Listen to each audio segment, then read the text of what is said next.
বন্ধুরা কালকে জ্বর গায়ে তো বেশ কয়েকদিন টক খেয়েছিলাম, এই দেখো তার ফলস্বরূপ দেখেছো, গোটা মুখটা জ্বর ঠোঁটো বেরিয়েছে, ঠোঁটে নাকে জ্বর এখনো আছে। আজকে আবার নাকে কোনো গন্ধ পাচ্ছি না।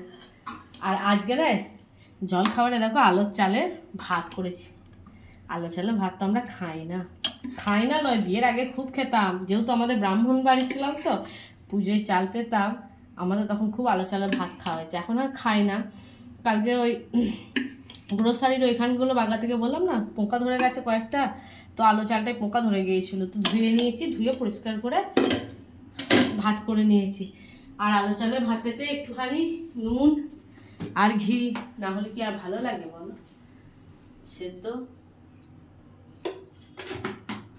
ভাতে নুন আর ঘিটা শেষ হয়ে গেছে, কটু চেঁচে নিতে হবে।